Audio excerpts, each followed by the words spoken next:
सकते हैं कि वहां पर भयानक स्थिति जो है वो आशीष वहां पर बनी हुई है। जी बिल्कुल सचिन, और ये तस्वीरें जो आप लोग दिखा रहे हैं तब पता चल रहा है कि आखिर जिम्मेदार सो रहे हैं। ये लोग सो रहे हैं, शायद इसीलिए जनता रो रही है। रोड टैक्स, गाड़ी का टैक्स, इनकम टैक्स, तमाम टैक्स देने के बाद अगर हमें चलने के लिए ये सड़कें मिल रही हैं तो वाकई में सवाल उठेंगे कि आखिर ये गड्ढे भरते क्यों नहीं। क्या सिर्फ बातें होती हैं, ग्राउंड पर कुछ नजर नहीं आता? क्योंकि जब आप लोग ग्राउंड पर दौड़ते हैं प्रत्यक्ष प्रमाण दिखाने के लिए तो दिखता है कि सड़कें कितनी ज्यादा गड्ढों में तब्दील हो चुकी हैं। खैर, आप बने रहेगा सचिन, लौटूंगा मैं, बातचीत के सिलसिले को हम आगे बढ़ाएंगे, लेकिन अमित यादव हमारे से कोटपुतली से कनेक्ट हो गए हैं। अमित, बिना किसी देरी के मैं आपसे कोटपुतली का हाल जानना चाहूंगा। क्या कहता है कोटपुतली का रियलिटी चेक गड्ढों पर? देखिए, बिल्कुल आशीष, मैं इस समय खड़ा हूँ दिल्ली जयपुर हाईवे पर, जो बिल्कुल लाइफलाइन है एक तरीके से, क्योंकि दिल्ली और हरियाणा को जोड़ती हुई ये पूरी सड़क है और इस पे भारी यात्रा, भारी वाहन चलते हैं। आप मेरे साइड में देख सकते हैं, मेरे कैमरा से भी कहूंगा कि किस तरीके से बिल्कुल बराबर जाम की स्थिति बनी हुई है और ये स्थिति पिछले 24 घंटे से बराबर रहती है, क्योंकि जो बारिश के कारण जो सड़क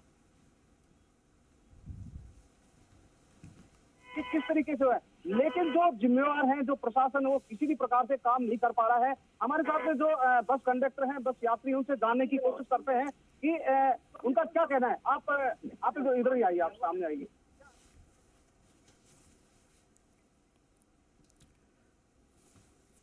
अमित, आपकी तस्वीर नहीं दिख रही है, शायद होल्ड पर हो गया, एक बार जरूर आप चेक करिए, मैं लौटूंगा। बातचीत के सिलसिले को आप आगे बढ़ाइएगा ताकि हम सुन पाए, आप बीती देख पाए जनता कि आखिर कोटपुतली के क्या हाल हैं, समस्या कितनी विकराल है, लोग कितना परेशान हैं, ये जानने की हम कोशिश कर रहे हैं। चीज़ों को दुरुस्त करिएगा। अमित, मैं लौट रहा हूं आपके पास बिना किसी देरी के कुछ ही पलों में, लेकिन हम चलेंगे प्रदीप सोनी के पास, हमारे सहयोगी कनेक्ट है। पिछली बार बातचीत नहीं हो पाई थी प्रदीप से। प्रदीप, क्या स्थिति बताएं? देखिए आशीष, मैं खड़ा हूँ फिलहाल चोमू अजीतगढ़ स्टेट हाईवे पर। तकरीबन 35 किलोमीटर का मैंने सफर किया है और हर जगह इस सड़क पर देखा जाए जहां टोल वसूली होती है वहां इतने गड्ढे हैं कि हर दुपहिया वाहन चालक और हर वाहन चालक ये सोचता होगा कि गलत रास्ते आ गए। यानी देखिए, मेरे पीछे तस्वीर दिखा रहे हैं। पहले तो जैसे ही हम ये अजीतगढ़ शहर जो है वहां प्रवेश करते हैं तो ये गड्ढे देखिए, हर चालक ये सोचता होगा कि इस रास्ते से हम ना आते और वाया श्रीमाधोपुर से निकलते तो कितना अच्छा होता। हर वाहन चालक को इस गड्ढे पे रुकना पड़ेगा और ये गड्ढे तकरीबन 8 इंच से ज्यादा गहरे हैं। देखिए, ये एक जो गाड़ी आ रही है, इसको देखिए किस तरह से इसको गाड़ी को धीरे करना पड़ेगा। ये वो रास्ता है जहाँ 1000 से ज्यादा वाहन प्रतिदिन जो खाटू श्याम जी जाते हैं, दिखा रहे हैं आपको, एक खाटू श्याम जी का रास्ता है। इस सड़क का हाल बेहाल है और ये वो सड़क है जो चोमू जाती है, यानी जयपुर को जोड़ने वाला स्टेट हाईवे है। इसी स्टेट हाईवे पर टोल वसूली की जाती है। 18 से ज्यादा ब्रेकर है और हर जगह, यानी हर 2 किलोमीटर में जाने के बाद में आपको गड्ढे ही गड्ढे नजर आएंगे। दूसरी तरफ अगर ग्रामीण इलाकों की बात करें तो हाई टिकरिया और नागल जो सड़क बनाई जा रही है, यानी निर्माण की सड़क है, 3 करोड़ रुपए की लागत आई है।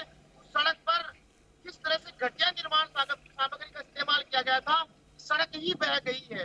कुछ तस्वीरें हमारे पास जो देखी गई, उन तस्वीरों में दिख रहा है कि जो बाउंड्री दीवार बनाई गई थी, उस दीवार की जो दीवार टूट के नीचे गिर गई। पत्थर कहाँ है, उसमें कहीं सीमेंट नहीं है और यही हाल इस रोड का है। कुल मिलाकर ग्रामीण इलाकों में छोटी छोटी जो रोडें बनती हैं, लिंक रोड जिन्हें कहा जाता है, उन रोडों का हाल तो बेहाल है। ऐसे ही सामोद वीर हनुमान जी जो विश्वविख्यात है, वहां तकरीबन 8 किलोमीटर तक सड़क बनी है। वो सड़क कई बार बनती है और कई बार टूट जाती है, यानी गारंटी पीरियड पूरा नहीं होता उससे पहले ही वो टूट जाती है। पेचवर्क के नाम पर केवल लिपापोती होती है, केवल मोहरम डाली जाती है या फिर बजरी या फिर रोड़ी या ईंट के टुकड़े डाले जाते हैं। ऐसे में जुगाड़ से काम नहीं चलेगा ना प्रदीप, जुगाड़ से काम नहीं चलेगा। जनता टैक्स जुगाड़ के लिए नहीं देती है, हमको अच्छी सड़कें चाहिए। इस प्रकार से गड्ढों में सड़कें होंगी तो आखिर लोग चलेंगे कैसे? वो तो चोटिल होंगे, जाम लगेगा और लोगों का समय बर्बाद होगा, लोगों की जिंदगी मुश्किलात में फंसेगी। हमने देखा कि एम्बुलेंस फंस जाती है इन गड्ढों में, हमने देखा किस प्रकार की क्या स्थिति जो हमारे तमाम सहयोगियों ने दिखाई। अब सभी से आग्रह है कि आप सभी बने रहिएगा, बातचीत के सिलसिले को हम आगे बढ़ाएंगे, रियलिटी चेक हमारा जारी रहेगा, लेकिन वक्त एक छोटे से ब्रेक का है। हम जल्द हाजिर हो रहे, कहीं